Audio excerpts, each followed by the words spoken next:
Natural hair to me is my hair. Our hair without any chemical product. The hair that we were taught to not love. people with curly hair, being confident with themselves and the hair that they were given. It's somehow funny to me because everyone's hair is normal and then you have a separate category of natural. Like, isn't any other person's hair natural hair? It's very simple, but it is.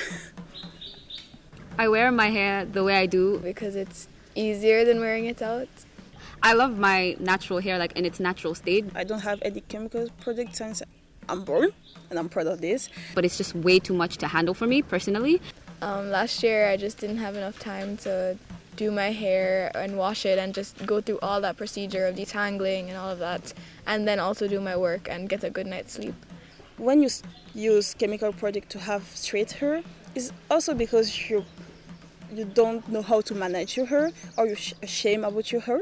Well, I had dreadlocks for 7 years before this, and I wanted to cut them and just restart. It's very difficult today to have kinky hair in our society. Because they were kind of pulling at my scalp, and that was, causing like my hairline to recede, so I wanted my hair to grow fully. It's possible, and you should be proud of what we are. Without being inhibited, so I decided to start again. My favorite thing about my hair is how curly it is. it can become an afro. It's how versatile it is. I can change every day. It's something that not a lot of other hair types can do. My hair can like literally do anything, can be anything. From Monday to Sunday, I can have 7 different hairstyles. I can switch it up one day and then the next day somebody thinks that I shaved off my head, It is very funny for me to wake up in the morning and say, oh, what I will do today to this. The fact that I'm able to change it when I want, how I want. And I feel that I have a free space. It's creativity. I used to not like my mom doing my hair because she'd do it really tight. I mean, it was to make it stay, but it hurt. So in hair salons, whenever they do my hair, obviously they couldn't like hit me with a comb like my mom did because like it's not my parent. And I would always like, they would give me instructions and I'd always do the opposite of what they wanted me to. So if they told me to lean my head forward, I'd lean all the way back. Or if they said to turn my hair to the right, I turned to the left. So I think that's my favorite memory. The memory that resonates the most with me was when I was in grade 6 and everyone else was perming their hair. And so I wanted to perm my hair, because I wanted to be part of the cool kids. But my mom really didn't want me to because she believed that if that's how you came out of my body, then that's how you should be. But I really wanted to do it, and eventually I guess I convinced her to let me perm my hair. And after that, it's I felt like something was weird about me. I didn't feel like myself. So even though my hair was straight and I looked like everybody else, I still didn't feel comfortable in my own skin, my own body. I felt that something had been changed, something that's very much part of me. Yeah. The first time that I found out that my hair was different from a lot of people, it's when I was 12. I went to a predominantly white school when I was younger. And it was very hard because when you just come in school and you don't pay attention to what you look, you just do your hairstyle because your mother told to you to do. One time I went to a sleepover and we decided to have a hairstylist train sort of thing. And they put me at the back of the train so no one else would have to do my hair because it wasn't as nice. And people make fun of you just for something that you can't even change because you're born like this. And it was in twists, so People in my school call me Medusa because they say that my hair look like snakes. It was confusing.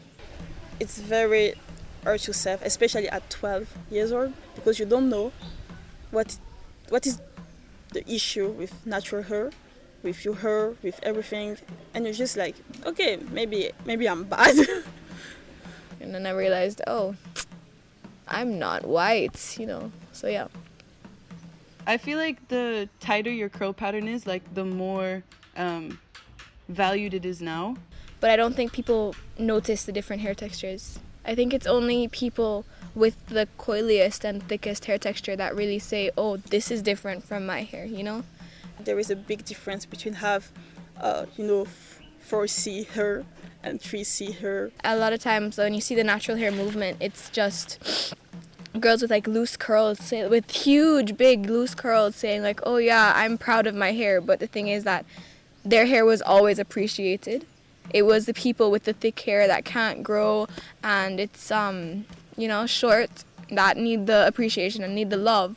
You can have kinky or curly, and today, because there is this hype regarding mixed people or curly hair, everybody think that is the way that your hair should look, like very beautiful curl, long hair come in here. But my hair have shrinkage, and they stop here. And since I'm born, I never cut them. It's very difficult when people ask you, "What do you do? Why do your hair don't grow?" It's like, and you're just like, okay.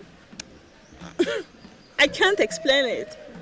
I feel like my hair is valued to an extent, but there's still a lot of emphasis placed on straight hair and like relaxing your hair and perming your hair and flat pressing your hair. So, I mean, otherwise I think so. Definitely by my own family, I think. About appropriation with like box braids and non-black people in box braids and dreadlocks and stuff, I don't think it's appropriation, but I think it looks ugly.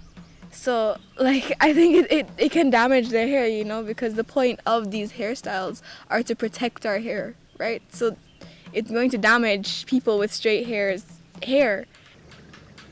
What I think about appropriation in terms of black people's hair is that I think that is disrespectful. I think that there is a big problem around this. First off, they took away long hair, and then when we like take it back, then they're like, "Oh, we want to do too." Like, that's not really how it works. I really understand that people want to experiment new trend and upgrade like we have, because it's beautiful, and I acknowledge this fact. But for me, you don't have to say, "Oh, it's beautiful" when it is a white person who wear it, and say, "Oh, it's ugly" when it is a black person who wear it. Even when I had dreadlocks, people were like, "Oh, that's not yours, right? Like, you don't wash it, do you?" Or like, I get a lot of rude questions like that. So I think that not only do they try and like appropriate culture by getting like cornrows and weave and things like that, which are meant for black hair, but they also kind of are disrespectful to it at the same time. there's a difference between appropriation and depreciation, and the closer that you get to that line, I know it gets like blurry, but appropriation is like taking something that's somebody else's and claiming it as your own when it's not.